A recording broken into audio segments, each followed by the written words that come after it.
साथियों, मैं ब्रिज कुमार सिंह आप लोगों के बीच में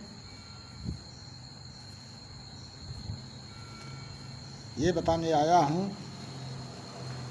कि एक तरफ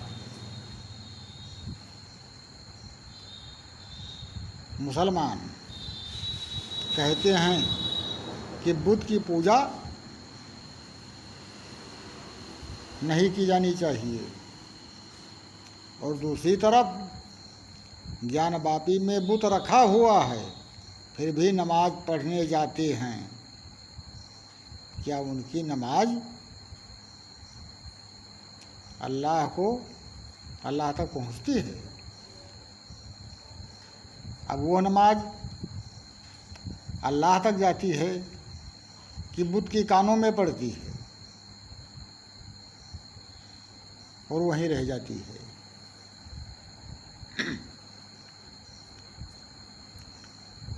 सारे के सारे मुसलमान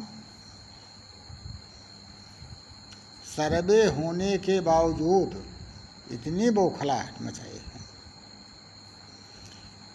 इतनी बयानबाजियां कर रहे हैं,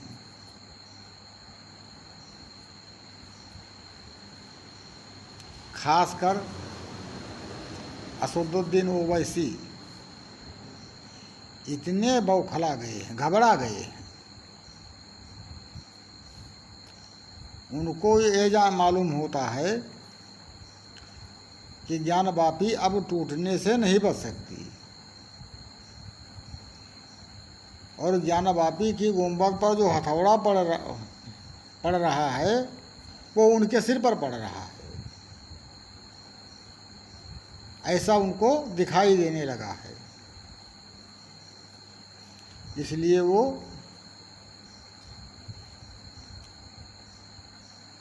इतनी भड़काऊ भाषण दे रहे हैं, यहाँ तक कि 75 सालों से गजवा का झंडा फहराने वाले ये मुगलों की नाजायज औलादें,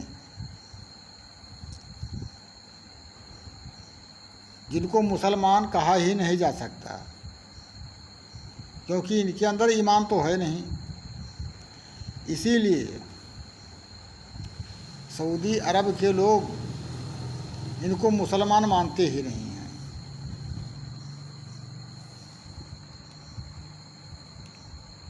इसलिए इनको मुसलमान कहने का कोई हक किसी को नहीं है। ये तो कठमुल्ले हैं जो हमारे हिंदुस्तान में फल फूल रहे हैं। हमारे हिंदुस्तान के राजनेताओं की मेहरबानी से जो आज तक ये हिंदुओं के टुकड़ों पर पल रहे हैं, और जिस थाली में खाते हैं उसी में छेद बनाते हैं। ये नमक हलाल नहीं, नमक हराम है कि जहाँ की खाओ वहीं की बुराई करो, जिसका खाओ उसी को गाली दो।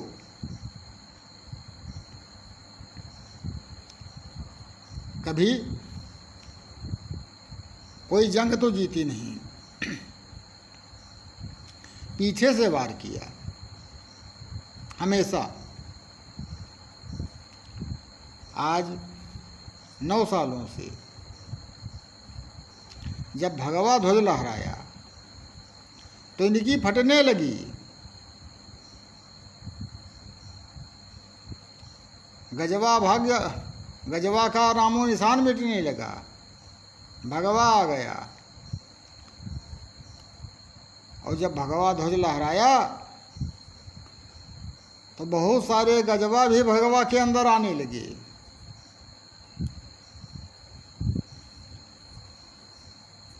अब देखो इन नेताओं की, जो अपनी रोटियां चला रहे थे, दूसरों की कमाई खाने वाले, अपने आप को मसीहा बताने वाले,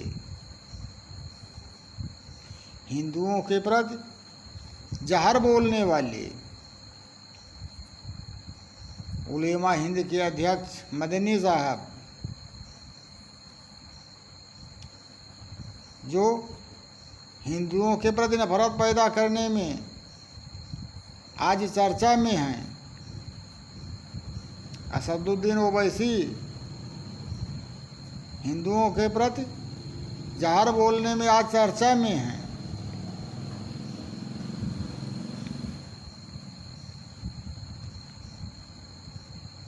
कितना भी कर लो, लेकिन किसी एक ना एक दिन सच्चाई सामने आकर के ही रहती है। नाम बड़े बड़े कहते हैं सर तन से जुदा कर देंगे। अरे अभी तक तो हिंदू कटते ही आए हैं, लेकिन अब काटने निकले हैं, तो कटने के लिए तैयार हो जाओ। क्या हमेशा तुम ही काटोगे? तुम्हारी ही जीत होगी। समय बदलेगा, और समय बदला भी 75 साल के बाद।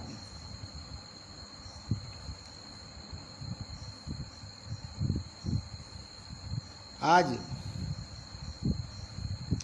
ज्ञानवापी की सर्वे में 2.5 घंटे रोक करके वहाँ नमाज अदा की गई।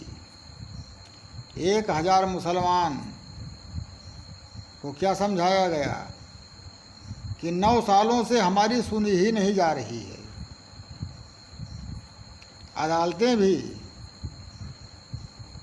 हमारी सुनवाई नहीं करती हैं। कितना सच छिपाओगी?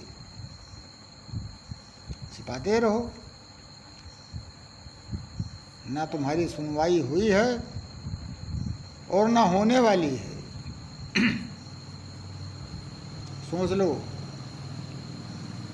जो सच है उसको कबूल कर लो। और जो कहा जाता है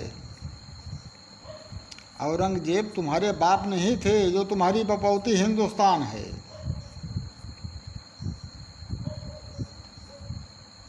वो लूटने आया था और लूट कर ले गया। औरंगजेब तो यहाँ राज किया नहीं, अपने गुलामों को दे गया। और उन गुलामों की संस्कारें जो आज भारत में पल रही हैं,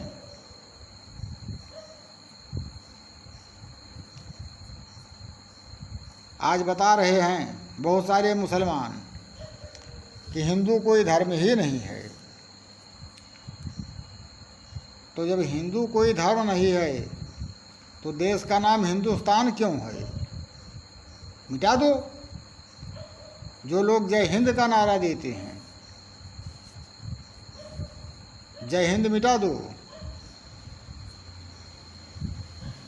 कोई दूसरा नाम रखो जो तुम्हारी इस्लाम से आता हो, ला करके रख लो। इतने दिनों के बाद, बहुत सारे दिनों में, तो किसी ने नहीं मिटा पाया, तो तुम्हारी क्या औकात है मिटाने की?